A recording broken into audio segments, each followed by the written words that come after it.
Hello दोस्तों, स्वागत है हमारे channel we are education general studies में। आज का हमारा जो है करंट अफेयर्स 5 जनवरी 2023 का हम यहाँ पर आज कंप्लीट करने वाले हैं। इसमें कुछ इम्पोर्टेंट से क्वेश्चंस है, जिसे स्टार्ट करते हैं। पहला क्वेश्चन है इसमें, मणिपुर का कौन सा समुदाय हर साल फसल के मौसम के बाद गान नगाई उत्सव मनाता है? ठीक है, मणिपुर राज्य जो है इसके एक समुदाय है जो फसल के मौसम के बाद, फसल के कटाई वगैरह जैसे ही हो जाता है उसके बाद गान नगाई उत्सव मनाता है। तो इसका आंसर है जेलियारांग। ठीक है, जेलियारांग एक समुदाय है, कम्युनिटी बोलते हैं,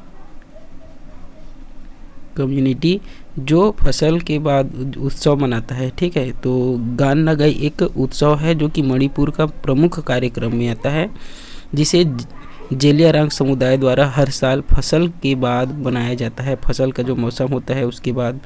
इसके बाद यहाँ पर 4 जनवरी 2023 को यह त्यौहार मनाया गया है।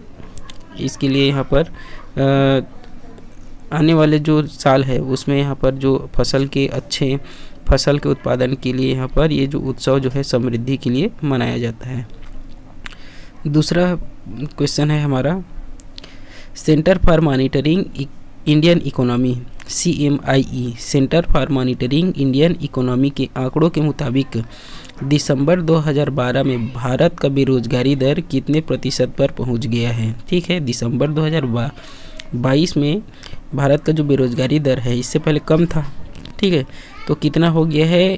8.30% यहाँ पर हो गया है। ठीक है, तो इकोनॉमिक जो है centre for monitoring Indian economy जो है एक संस्था है जो कि क्या करता है, बेरोजगारी दर या फिर ऐसे ही जो भारत में बहुत सारे क्षेत्रों का यहाँ पर सूचना या फिर जो भी है लिस्ट वगैरह तैयार करता है कि इस आंकड़ा वगैरह के बारे में। ठीक है, तो दिसंबर 2022 में भारत का बेरोजगारी दर 8.30% पर पहुँच गया है, जो कि 16 महीनों में, पिछले जो 16 महीने हैं उसमें सबसे ऊंचा स्तर पर है, सबसे हाईएस्ट। ठीक है, तो नवंबर में इसका जो आंकड़ा था 8% था, जो कि बढ़कर कितना हो गया है? 8.3%। ठीक है, दूसरा आगे का प्रश्न है हमारा, 30 दिसंबर 2022 को प्रधानमंत्री मोदी ने डॉक्टर श्यामा प्रसाद मुखर्जी जल और स्वच्छता संस्थान, जो कि SPM निवास का उद्घाटन किया है। तो नरेंद्र मोदी प्रधानमंत्री जी हैं, उन्होंने SPM निवास का उद्घाटन किया है। तो कौन से राज्य में? ठीक है, तो कोलकाता है, जो कि आपका पश्चिम बंगाल, वेस्ट बंगाल में है, जिसमें यहाँ पर नरेंद्र मोदी जी ने 30 दिसंबर 2022 को कोलकाता के जोका में, ठीक है, कोलकाता के जोका में श्यामा प्रसाद मुखर्जी राष्ट्रीय जल और स्वच्छता संस्थान SPM निवास का उद्घाटन किया है। नेक्स्ट क्वेश्चन है हमारा कि विश्व ब्रेल दिवस हर साल कब मनाया जाता है? तो 4 जनवरी को विश्व ब्रेल दिवस मनाया जाता है। इसमें क्या होता है, दृष्टिबाधित लोगों के लिए संचार के साधन के रूप में ब्रेल के महत्व के बारे में जागरूकता बढ़ाने के लिए यहाँ पर कार्यक्रम किया जाता है। ठीक है, ब्रेल लिपि जो है इसमें यहाँ पर जो PH कैंडिडेट जो कि फिजिकली हैंडीकेप, जैसे कि जो जिनको दिखाई नहीं देता, ठीक है, वो क्या करते हैं, स्पर्श के माध्यम से, ठीक है, स्पर्श करके पढ़ाई करते हैं, जिसमें जो अपने अक्षर रहते हैं वो सब क्या रहते हैं, एक कटे हुए जो अक्षर लिखा रहता है वो क्या रहता है, कटे हुए निशान में रहता है। तो उसे क्या करते हैं, स्पर्श करके इसके बारे में पढ़ाई करते हैं। ठीक है, तो आगे प्रश्न है हमारा, मुख्यमंत्री आवासीय भू अधिकार योजना, मुख्यमंत्री आवासीय भू अधिकार योजना किस राज्य से शुरू किया गया था? तो यह जो योजना है मध्य प्रदेश के अंतर्गत यहाँ पर स्टार्ट किया गया था इस राज्य के द्वारा। तो मध्य प्रदेश के जो सरकार है, मुख्यमंत्री आवासीय भू अधिकार योजना का शुभारंभ किया गया था। इस सरकार उन परिवारों को मुफ्त में फ्लैट उपलब्ध कराएगी जिनके पास घर नहीं है। ठीक है, जिनके पास घर नहीं है उनको यहाँ पर मुफ्त में फ्लैट उपलब्ध कराया जाएगा सरकार के द्वारा। ठीक है, अगला क्वेश्चन है, किस राज्य ने 3 जनवरी 2023 को राज्य में राजस्व या पटवारी पुलिस प्रणाली को समाप्त कर दिया है? ठीक है, भारत में एक ऐसा राज्य है जो कि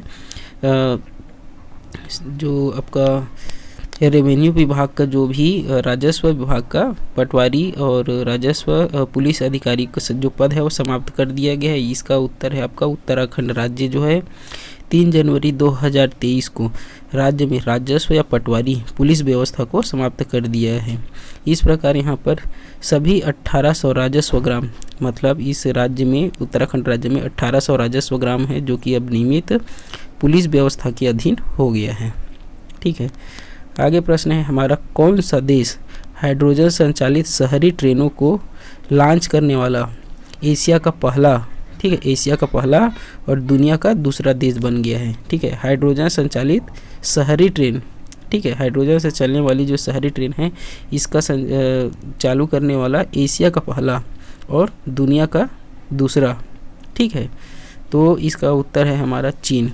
चीन ऐसा देश है जो क्या किया है, हाइड्रोजन से चलने वाली शहरी ट्रेन को लॉन्च किया है, जो कि एशिया, चीन जो है एशिया महाद्वीप में आता है, तो ये एशिया का पहला देश है और दुनिया का सबसे दूसरा देश है जो कि यह शहरी ट्रेनों का शुरुआत किया है। ठीक है, तो जर्मनी पहला देश था।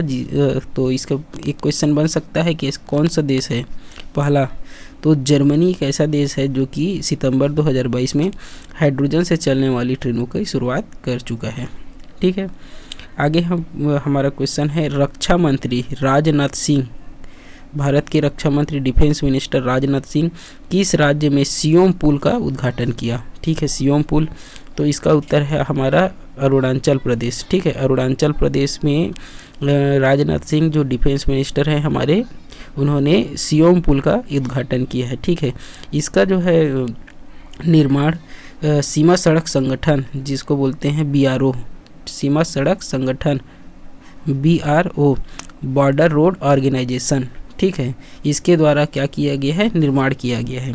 ठीक है, आगे हमारा क्वेश्चन है, दुनिया के सबसे ऊंचे युद्ध क्षेत्र सियाचिन में सक्रिय रूप से तैनात होने वाली पहली महिला अधिकारी कौन है। ठीक है, पहली महिला अधिकारी, तो दुनिया के वर्ल्ड में सबसे ऊंचे युद्ध क्षेत्र, ठीक है, वर्ल्ड वार एरिया सियाचिन में सक्रिय रूप से तैनात होने वाली जो महिला अधिकारी है वो कौन है, तो इसका आंसर है हमारा शिव चौहान। शिव चौहान एक महिला अधिकारी हैं जो कि दुनिया के सबसे ऊंचे युद्ध क्षेत्र सियाचिन में तैनात, यहाँ पर अपने ड्यूटी के लिए तैनात किया गया है। ठीक है, तो कैप्टन शिव चौहान दुनिया की जो बताया हूँ उसमें युद्ध क्षेत्र सियाचिन में पहली महिला अधिकारी है। उन्होंने तैनाती से पहले क्या किया है, भारतीय सेना के अधिकारियों के साथ सियाचिन बैटल स्कूल में 1 महीने से ज़्यादा, 1 महीने का जो है कठोर यहाँ प्रशिक्षण ली है, उसके बाद यहाँ पर उनको तैनात किया गया है। ठीक है, इसके बाद अगला क्वेश्चन है, किस राज्य ने गौरीपुर शाही परिवार के ऐतिहासिक मटिया बाग हवा महल को एक विरासत स्थल के रूप में संरक्षित करने के लिए अधिग्रहित किया है। ठीक है, गौरीपुर शाही परिवार के ऐतिहासिक मटिया बाग हवा महल, ठीक है, को विरासत स्थल के रूप में संरक्षित करने का क्या किया, अधिग्रहण किया है, तो यह है असम में। ठीक है, असम राज्य के जो गौरी शाही परिवार का जो ऐतिहासिक हवा महल था मटिया बाग, जिसे क्या किया है, ऐतिहासिक स्थल के रूप में अधिग्रहण कर लिया गया है। ठीक है, असम के धुबरी जिले में जो परिवार है गौरीपुर शाही परिवार, महल का नाम है मटिया बाग हवा महल। ठीक है, जिसे विरासत स्थल आर्कियोलॉजिकल डिपार्टमेंट द्वारा, ठीक है, संरक्षित कर लिया गया है। तो इस प्रकार से जो जितने भी महत्वपूर्ण करेंट अफेयर्स है उसके बारे में हम यहाँ पर डेली बेसिस लाने वाले हैं। वीडियो को देखने के लिए धन्यवाद, और ऐसे ही हमारे चैनल को सपोर्ट करें ताकि हम अच्छे से अच्छे यहाँ पर कंटेंट को यहाँ पर ला सके आप लोग के लिए। धन्यवाद।